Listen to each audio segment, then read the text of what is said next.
ایک اور بڑی وجہ جو شادی شدہ عورتوں میں ہوتی ہے کہ پہلے خامنے کے ساتھ جھگڑے کرتی ہے، غصے میں اس کے ساتھ جو ہے اس کو اور جان بوجھ کے غصہ دلاتی ہیں، اور پھر وہ ایسے لفظ بولتا ہے جس سے طلاق ہو جاتی ہے یا کنایا میں طلاق ہو جاتی ہے، چپ کر جاتی ہیں، کسی کو نہیں بتاتی اور اسی کے ساتھ رہ رہی ہوتی ہیں۔ اب خامن تو جاہل ہے، اس کو تو پتہ نہیں دین کا، لیکن لفظ اس نے بولے جن لفظوں سے طلاق ہوتی ہے۔ اب شریعت کا مسئلہ تو یہی ہے کہ اگر خامن کہہ دے کہ مجھے تیری ضرورت نہیں، چلی جا یہاں سے، تو یہ کنائے میں طلاق ہے۔ اور کئی مرتبہ اگر وہ نام بھی بول دے کہ میں نے تجھے طلاق دے دی تو بھی نہیں بتاتی اور اسی کے ساتھ رہ رہی ہوتی ہیں۔ حدیث پاک میں آتا ہے قرب قیامت کی علامت ہے کہ مرد اپنی بیویوں کے ساتھ زنا کریں گے۔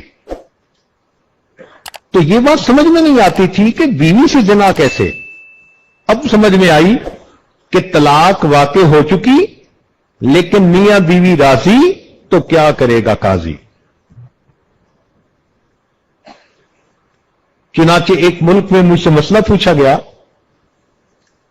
میاں بیوی دونوں نے بتایا کہ خامن نے 3 سے زیادہ مرتبہ طلاق دی، اور میاں بیوی دونوں کہنے لگے جی بچوں کی خاطر ہم اکٹھے رہ رہے ہیں پچھلے 7 سال سے۔ اس کا مطلب ہے کہ 7 سال سے وہ زنا کی مرتکب ہو رہی تھی۔ اگر کوئی خیر کا کام کرتی بھی ہے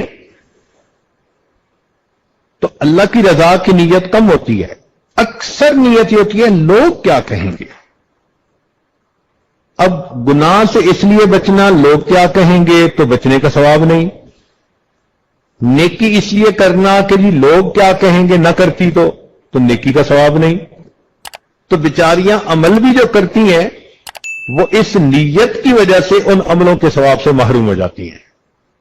تو ان چیزوں کی اصلاح انتہائی ضروری ہے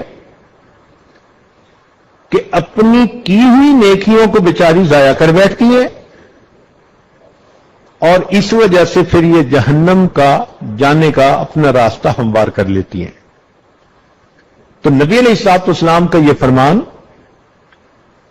کہ من 99 امرأۃ واحدۃ فی الجنہ، کہ 99 عورتوں میں سے ایک جنت میں جائے گی، وبقیتہن فی النار، اور باقی ساری جہنم میں جائیں گی۔ یہ بہت آئی اوپنر ہے عورتوں کے لیے، اس لیے چاہیے کہ اپنی ان خامیوں پر نظر کریں، جہاں جہاں اصلاح ہو سکتی ہے اس کی اصلاح کریں، اللہ رب العزت سے معافی مانگیں۔